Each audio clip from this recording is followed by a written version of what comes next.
ओम जय श्री हरि। हर हर महादेव। जैसा कि आप लोग जानते हैं कि अब चातुर्मास चल रहा है और जिसमें सावन का महीना प्रथम महीना होता है। इस महीने में सबसे पहली एकादशी देवशयनी एकादशी होती है, जिसमें कहा जाता है भगवान श्री हरि 4 माह के लिए समुद्र में शयन करने चले जाते हैं। चातुर्मास का व्रत विधान इस में बताया गया है। एक बार भगवान श्री कृष्ण बोले, हे राजन, आषाढ़ शुक्ल पक्ष की इस एकादशी को देवशयनी एकादशी भी कहते हैं। चातुर्मास्य का प्रारंभ इसी एकादशी से होता है। युधिष्ठिर बोले, भगवान विष्णु के शयन का व्रत किस प्रकार करना चाहिए और चातुर्मास्य का व्रत का महत्व भी विस्तार से कहिए। कृष्ण बोले, हे राजन, अब मैं आपको भगवान विष्णु के शयन व्रत और चातुर्मास्य व्रत की विधि तथा महत्व सुनाता हूँ। जब सूर्य कर्क राशि में आता है तो भगवान को शयन कराते हैं और जब तुला राशि में आता है तब भगवान को जगाते हैं। अधिक मास आने पर भी यह विधि इसी प्रकार चलती रहती है। इस विधि से अन्य देवताओं को शयन नहीं कराना चाहिए।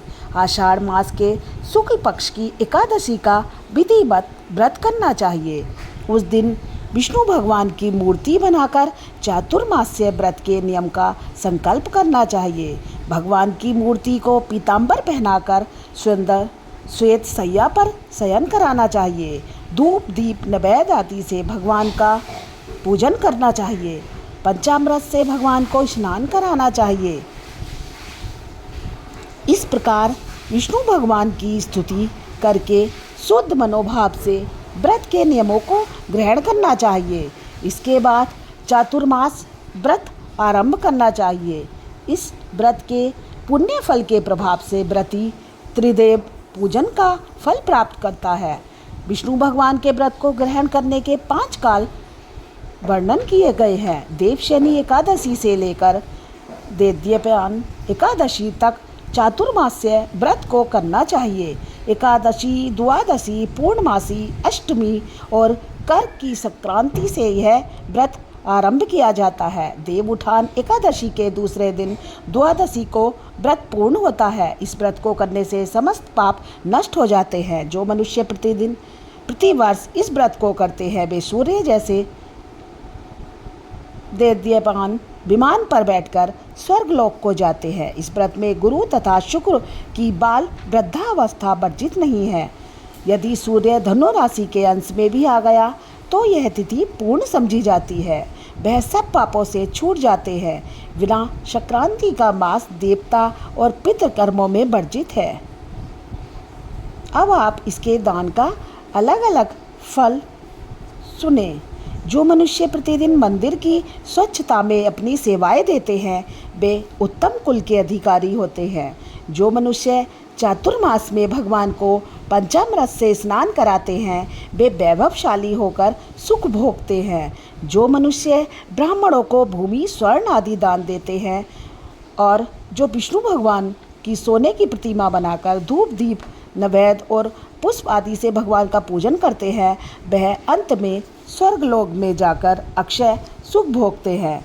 जो चातुर्मास में तुलसी पत्र, मंजरी भगवान को अर्पित करते हैं और पूजन करते हैं या स्वर्ण की तुलसी ब्राह्मणों को दान करते हैं वे सोने के विमान में बैठ के परम गति को प्राप्त होते हैं। जो मनुष्य भगवान की धूप दीप से पूजा करते हैं उनको अनंत धन संपत्ति मिलती है। चातुर्मास में पीपल की परिक्रमा का भी पुण्य फल मिलता है। जो संध्या समय देवताओं को दीप दान करते हैं वह विष्णु लोक को जाते हैं। जो मनुष्य विष्णु भगवान का हवन करते हैं एवं चातुर्मास में भगवान का चरणामृत लेते हैं वे सब सांसारिक कष्टों से मुक्त हो जाते हैं। वे नित्य प्रति मंदिर में 108 बार गायत्री मंत्र का जाप करते हैं तथा तीनों समय वेद माता गायत्री की माला 108 बार फेरते हैं। वे पापों में लिप्त नहीं होते।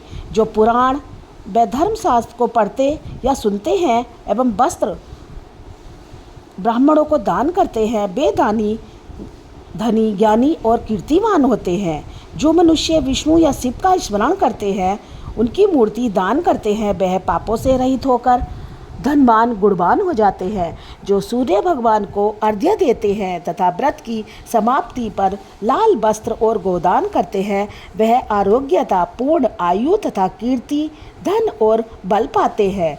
चातुर्मास में जो मनुष्य गायत्री मंत्र द्वारा तिल से हवन करते हैं और समाप्ति पर तिलों का दान करते हैं, उन्हें स्वस्थ शरीर मिलता है और अच्छी संस्कारी संतान की प्राप्ति होती है। जो मनुष्य चातुर्मास व्रत में अन्न से हवन करते हैं और व्रत समाप्त होने पर वस्त्र, घड़ा आदि दान करते हैं, वे ऐश्वर्यशाली होते हैं। जो पीपल का पूजन करते हैं और अंत में दान देते हैं, उनके सब पाप नष्ट हो जाते हैं।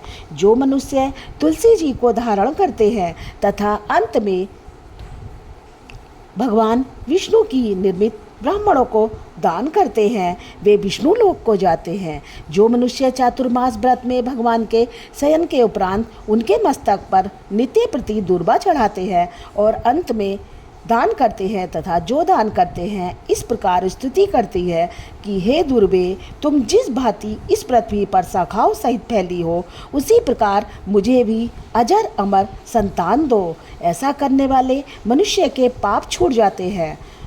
जो भगवान विष्णु और शिव के मंदिर में जाकर जागरण और शिव गान करते हैं, वे भी स्वर्ग को प्राप्त होते हैं।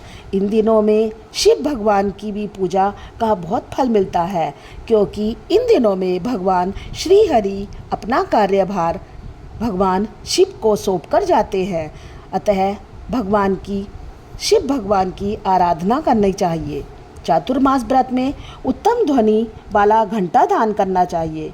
इस प्रकार प्रार्थना करनी चाहिए, हे भगवान, हे जगतपते, आप पापों का नाश करने वाले हैं। आप मेरे न करने योग्य कार्यों को करने से भी जो पाप उत्पन्न हुए हैं उनको नष्ट करिए और मुझे एक अच्छा जीवन दीजिए। जो मनुष्य चातुर्मास व्रत की समाप्ति पर गायों का दान करते हैं, उन्हें सभी पापों से मुक्ति मिलती है, उनके सारे पाप नष्ट हो जाते हैं। जो शिव जी के प्रसन्नार्थ चांदी या तांबे का दान करते हैं, उनको पुत्र की प्राप्ति होती है। जो मनुष्य चातुर्मास में ब्राह्मणों की पूजा करते हैं, अन्न वस्त्र का दान देते हैं, उनको विष्णु लोक की प्राप्ति होती है, उनको अक्षय सुख प्राप्त होता है। जो वर्षा ऋतु में गोपी चंदन का दान करते हैं, वे इस लोक में भोग और परलोक में मोक्ष पाते हैं। जो चातुर्मास में भगवान के शयन करने पर शक्कर दान करते हैं और व्रत की समाप्ति पर इस प्रकार उद्यापन करते हैं, उन्हें उनके सारे पाप दूर हो जाते हैं। हे कुंती पुत्र, चातुर्मास व्रत करने वाला मनुष्य गंधर्व विद्या में निपुण और स्त्रियों को प्रिय होता है। जो चातुर्मास्य व्रत में फल मूल दान देते हैं, वे सुखी और राजयोगी होते हैं। जो मनुष्य इस व्रत में प्रतिदिन पीपल, वस्त्र और दक्षिणा के सहित दान देते हैं और व्रत के अंत में दान देते हैं, वे 100 वर्ष तक जीवित रहकर अंत में स्वर्ग को प्राप्त होते हैं। जो मनुष्य इस व्रत में तांबुल दान करते हैं अथवा तंबाकू खाना छोड़ देते हैं और अंत में लाल वस्त्र का दान करते हैं, वे सौंदर्यशाली, बुद्धिमान, भाग्यवान और सुंदर वाणी बोलने वाले बनते हैं। जो मनुष्य इस व्रत में लक्ष्मी जी और पार्वती जी को प्रसन्न करने के लिए हल्दी का दान और व्रत के अंत में चांदी के पात्र में हल्दी रखकर दान देते हैं, वे स्त्रियां अपने पति के साथ और पुरुष अपनी पत्नियों के साथ सुख भोगते हैं और उन्हें सौभाग्य, अक्षय धन व सुपात्र संतान मिलती है। इन दिनों में गौ का दान भी किया जाता है, जो बहुत पुण्यकारी होता है। उन्हें संपत्ति और कीर्ति मिलती है। वे इस लोक में सुख भोग कर अंत में मोक्ष को प्राप्त होते हैं। उनके सब मनोरथ सिद्ध होते हैं। फलदान से नंदन वन का फल प्राप्त होता है। जो मनुष्य व्रत में पुष्प दान करते हैं, उन्हें इस लोक में सुख और परलोक में गंधर्व पद मिलता है। जो बामन भगवान की प्रसन्नता के लिए प्रतिदिन ब्राह्मणों को दही युक्त भात खिलाता है, अंत में भूमि का दान करता है, वह इस लोक में धन धान्य प्राप्त कर अंत में विष्णु लोक को जाता है। जो मनुष्य चातुर्मास में प्रजापत्य व्रत करते हैं और उसकी समाप्ति पर गोदान करते हैं, वे समस्त पापों से मुक्त होकर ब्रह्मलोक को जाते हैं। वे विष्णु लोक को प्राप्त करते हैं। जो मनुष्य केले के पत्र या पलाश के पत्र में भोजन करते हैं, उनके सभी कष्ट दूर हो जाते हैं। जो मनुष्य इन दिनों में भगवान श्री हरि का भजन करते हैं, वह सौभाग्य प्राप्त करते हैं। चातुर्मास्य व्रत के अंत में 64 पल कांसे का पात्र तथा वस्त्रों और आभूषण युक्त गौ और बछड़ों का दान करना चाहिए। जो मनुष्य भूमि को गोबर से लीपकर भगवान का स्मरण करके भोजन करते हैं, उन्हें आरोग्यता या तथा शत्रु का भय नहीं होता। जो मनुष्य बिना मांगे युक्त दान करते हैं, उन्हें विष्णु लोक प्राप्त होता है। चातुर्मास व्रत में जो नित्य प्रति जागरण करते हैं और अंत में ब्राह्मणों को भोजन कराते हैं, उन्हें शिवलोक की प्राप्ति होती है।